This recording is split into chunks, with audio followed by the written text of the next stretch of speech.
Have the tariffs slowed down import and exports and trade?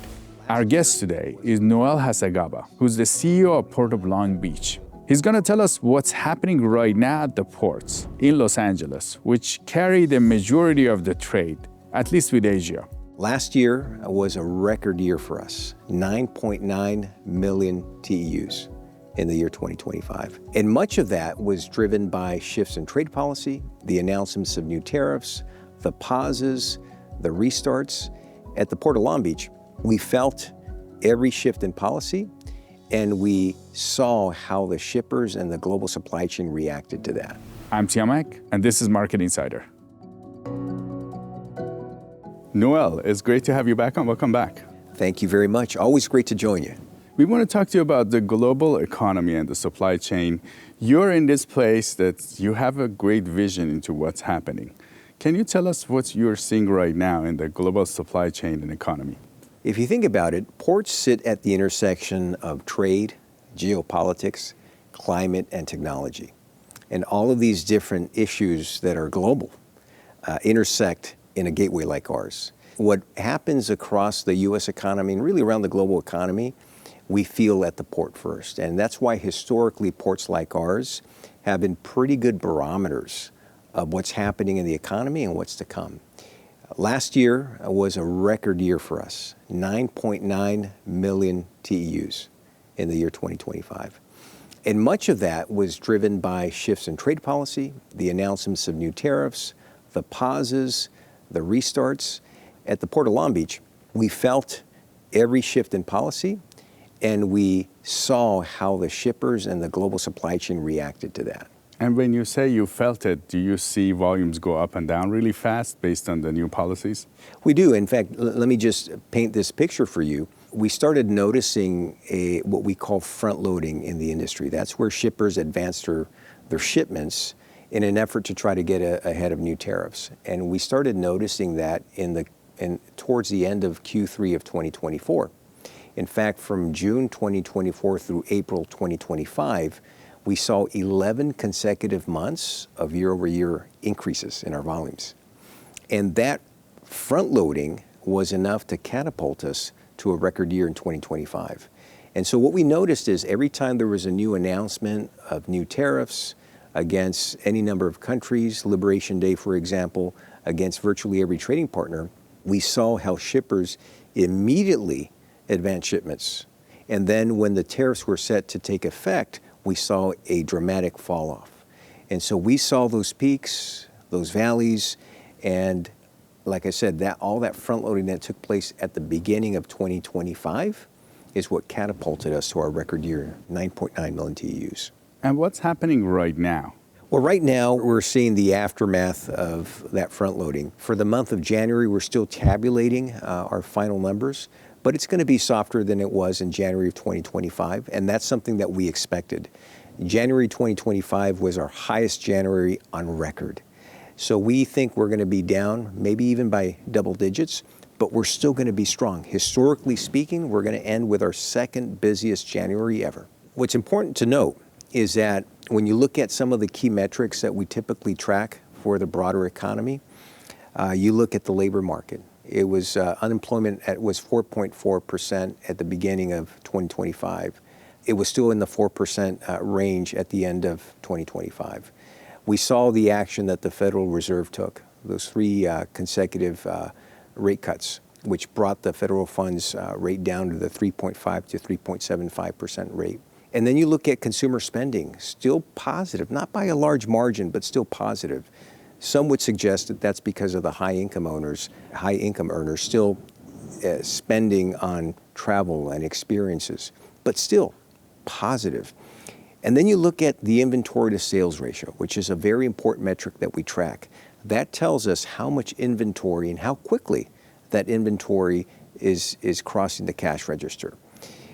In spite of all the front loading that took place at the beginning of 2025, the inventory to sales ratio was trending down, which means that inventory levels still have to be replenished in 2026. And so even though January and even February may be a little softer than the same months the year prior, we think that things will be busy. Maybe not as busy as last year, but we will still be busy nonetheless.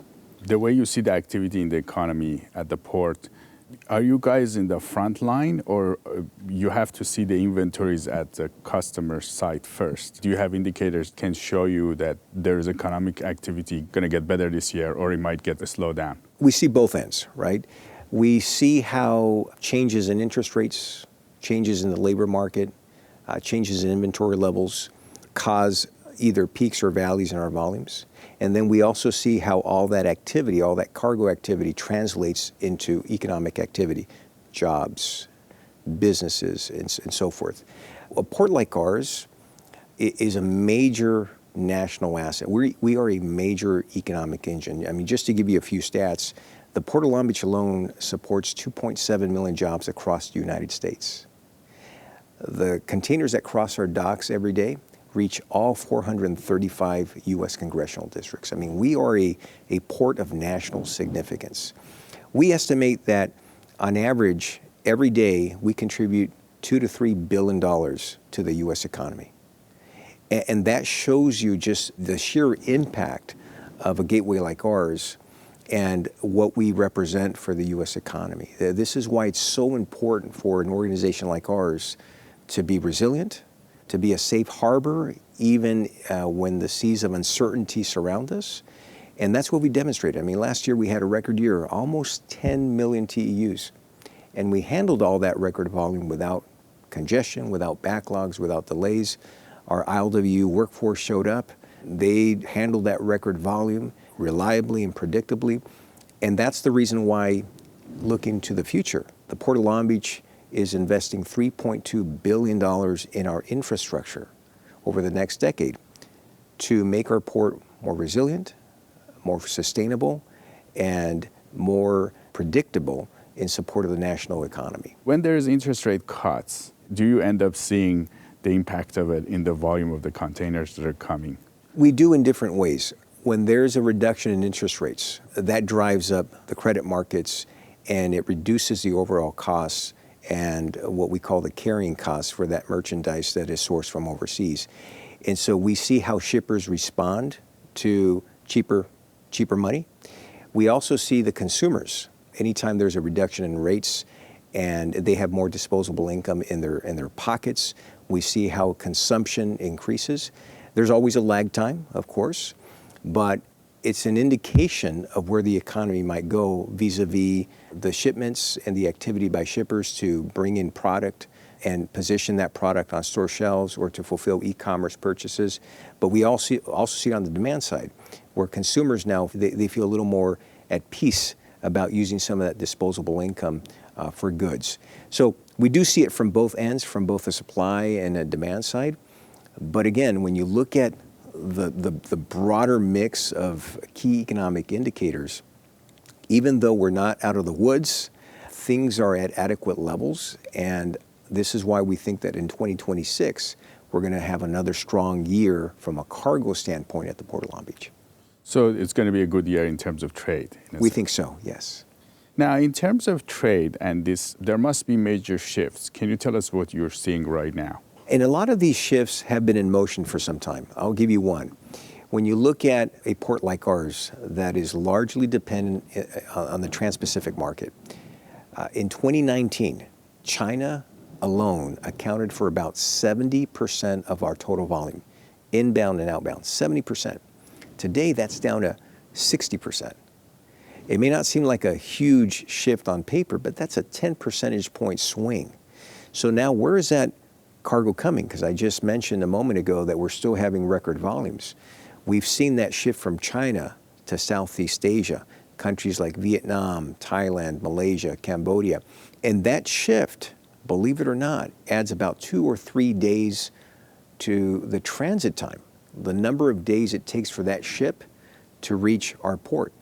And so what that does for us... So it's longer than the China shipment. How much is the China shipments? On average, from, say, Shanghai to Long Beach, all on water, you're talking about 11 to 12 days. When you look at a ship from China to Southeast Asia, now you're looking anywhere from 13 to 15 days. And again, on paper, it may not seem like a lot, but keep in mind that the shipper needs that product to reach its destination to to get it on the shelf so that it crosses the cash register. They're responsible for the carrying costs, they're responsible for insurance, and all time is money, as they say. And any additional time in the transit time adds to the cost. And so what that means for us is we need to make up for that additional transit time, which means we need to find a way to get that container off of the ship onto a train or onto a truck and get that out of our port more quickly. And that's where our $3.2 billion CapEx program comes in, because I like to say this, right? I just recently unveiled our new vision at the Port of Long Beach, 2050. That's the new goal line. And by 2050, we're preparing to double our throughput from about 9.9 million TEUs to 20 million TEUs. So we've got about 24 years to prepare to double our throughput and figure out how we're going to handle all that additional cargo quickly, efficiently, safely, and sustainably. A big part of our investment in our CapEx program is rail. Speed to market is a key to our success, and rail connectivity is a key to our future. And the reason I say that is because just one of our projects, the Pier Beyond Dock Rail Support Facility, it's a rail project, that will help us bring the average number of days it takes to get a container from a ship to a train inside our port from just under 4 days to 24 hours. And that's how we make up that additional transit time on the water. So you can be a lot more efficient, and different countries that are further can do business with us. And it also works once it reaches the U.S., having more rail connectivity enables us to move those containers more quickly to some of the key destinations and markets. For example, 2/3 of all the containers that arrive into our port complex eventually end up somewhere east of the Mississippi. Only about 1/3 stays in the Southern California region. So our ability to connect and move those containers on rail to the key inland markets like Kansas City, Memphis, Chicago, Dallas is critical to our success. This is why I say that speed of market is the key to our success. Rail connectivity is a key to our future. A lot of people wanted to know how the tariffs impacted costs, and it seems like the volume hasn't really got impacted, the volume of the trade. Look, at the end of the day, tariffs are taxes, right? Someone has to pay more for that import, whether it's the shipper, the consumer, or the manufacturer. In many cases, it's shared, right? That cost is spread across the shipper, the consumer, the manufacturer. And it depends on the size of the shipper. If they have the leverage, they can negotiate how that additional cost is spread. What we have seen from a sheer cargo volume standpoint is that shippers are motivated to work around new tariffs and new trade policies. And so the way they do that is when they know that a new tariff is about to hit, they have this incentive to bring in their shipments earlier. And that's what we call front loading. We saw a lot of that towards the end of 2024, the beginning of 2025. And all that front loading was so significant that even though our cargo volumes were down towards the middle and the end of 2025, that still catapulted us. All that front loading at the beginning of the year still catapulted us to a record year at the Port of Long Beach. So that's just one example of how all these tariffs and these changes in trade policy affected our cargo activity at the port. Do you see shippers going to different countries that have a lower, when we're making deals with these countries and sometimes we have a less tariff with them, do you see shippers adjusting? We do. I like to say that cargo follows the path of least resistance.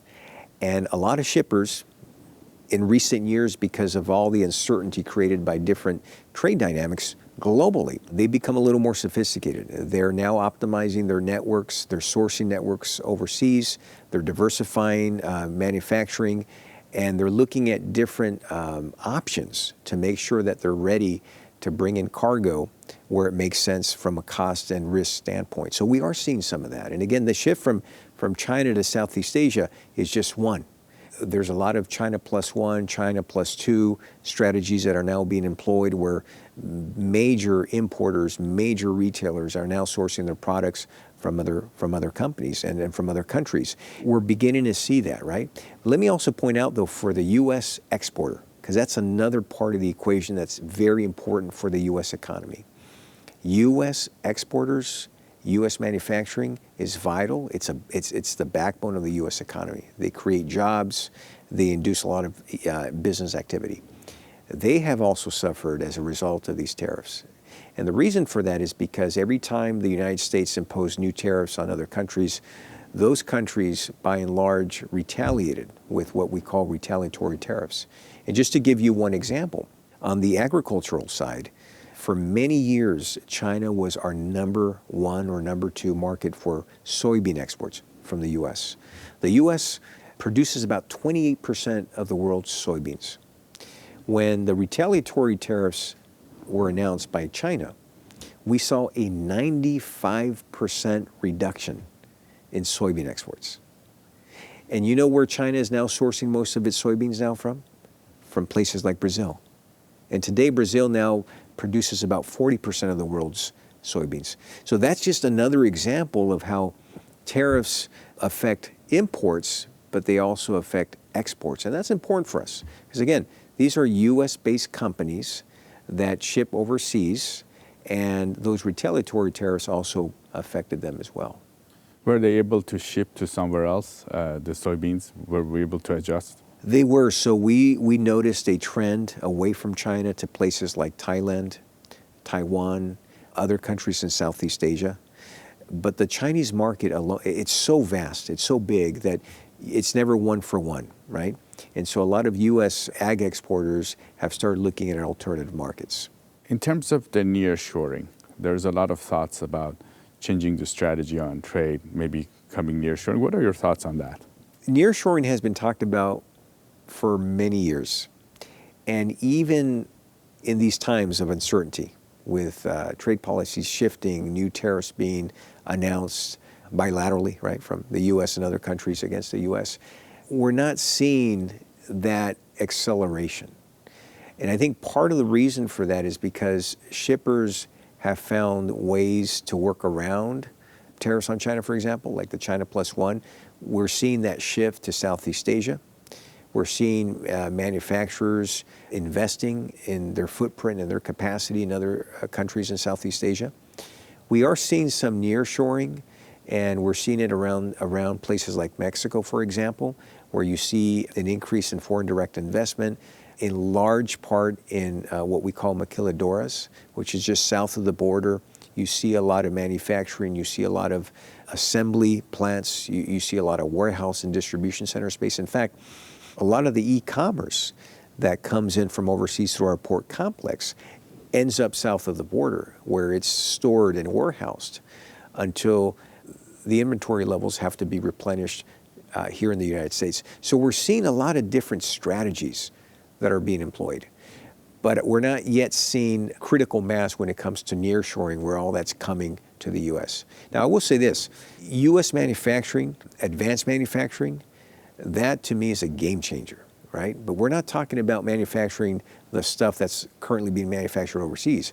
We're talking about advanced manufacturing, things that you wouldn't normally import. And what I like to remind people about is that even if U.S. manufacturing continues to grow, you still need ports, because you still need a reliable, resilient place where the machinery, the parts, the supplies, the components that are needed in the U.S. to support U.S. manufacturing and advanced manufacturing, you're still going to need those ports. And this is, again, why rail is so important, both for the inbound and the outbound. As we build the port of the future at the Port of Long Beach, and we build up for 2050, we're also looking at that as well, how we can support advanced manufacturing here in the U.S. In terms of the global trade structure, do you guys follow that? And do you think there's a major shift happening, or is it not very clear right now? It's not very clear right now. I think it's fair to say that the lack of clarity is what's prolonging the uncertainty, right? But we certainly track all these trends. We track the shifts in trade policy, even if it's not in the Trans-Pacific directly. It's important for us to know what's happening globally, because it's not just the shippers, but the shipping lines, the ocean carriers, they've gotten a lot more sophisticated working within their global networks to optimize fleets, to decide the timing of cargo, the sourcing of cargo. All these decisions that are being made consider global global trends and global effects. And this is why, as a major port in the U.S. in the Trans-Pacific, we track what's happening everywhere, whether it's the Red Sea, whether it's India, whether it's Europe. We keep a close eye on what's happening because that eventually has a way to trickle down to the Trans-Pacific in some way. And what about the global conflicts when there is certain areas that might be wars and safety? Do you see the impact on the trade and how does that impact the economy? We don't see the impacts directly, but what we do notice is that anytime there's a conflict anywhere in the globe, right, and again, this is why I like to say that ports sit at the intersection of trade, geopolitics, climate technology. Any source of disruption anywhere in the global supply chain, any source of uncertainty anywhere in the global economy has a tendency to affect trade patterns, cargo timing, and demand. And that's how we feel it, right? It's indirectly through consumers feeling uneasy, for example, about buying more stuff, or businesses feeling uneasy about investing in their businesses, right? That's how we feel it. It's more on the demand side and the uncertainty that conflict anywhere around the globe to the extent that that impacts those decisions. So the shippers and the suppliers, the supply chain is able to overcome that. They might take different routes. It's not a big deal for them if there's a conflict. They're able. Well, I wouldn't say it's a big deal because again, a lot of these companies are global. They stand to be impacted depending on where the conflict takes place and where these shippers do business.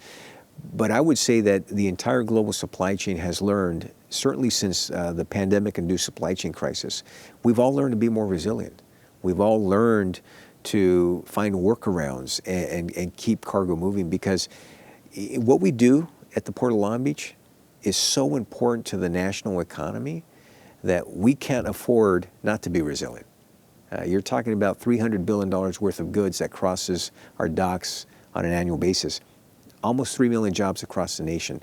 And so for us, it's critically important that we invest in our port and our gateway to continue to be resilient, to continue supporting the national economy, no matter what disruption, no matter what is impacting the global supply chain. I like to say, by the way, that goods movement is literally the economy in motion. And I think it's fair to say that that's the case for every country, right? You need those goods flowing to keep those economies moving. In terms of what you guys did, because at some point, it was in 2020, during the pandemic, it was very hard for you guys, right? The prices were going up because there was congestion. There's a lot more volume now. How did you guys manage to handle it now? I'm glad you asked that question. We all learned a lot during the supply chain crisis. I think we all learned how to work better together, how to share information.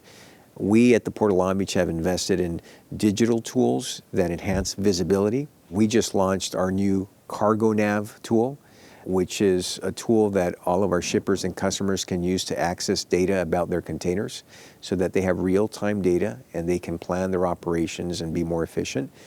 And that's something that sprouted out of the supply chain crisis. Believe it or not, the lack of visibility was something that was a part of our industry for most of our history until the crisis, when shippers didn't know when their the ship was going to arrive, when the container was going to be discharged. That's all different now. So we have better tools, but we as humans have learned to work better together. We're coordinating better. We know who to call and who to contact. We don't have to try to figure out who's the right person at what company to call. And that's what I call our resilience muscle. We've learned to flex our resilience muscle a lot better.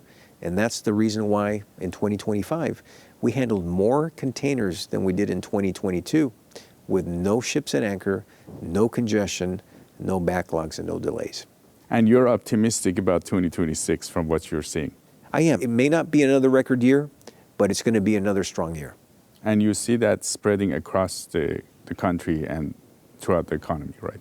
I think so. If things continue trending in the direction they are, vis-a-vis consumer spending, the interest rate, inflation, the labor market, I think we're going to have another busy year. Noel Hacegaba, it was great to have you on Market Insider. Thank you. My pleasure. Thanks for having me. What do you think about the trade situation and tariffs? Do you think tariffs are impacting the trade significantly? Let us know in the comments. I'm Siamak, and this is Market Insider. We'll see you next time.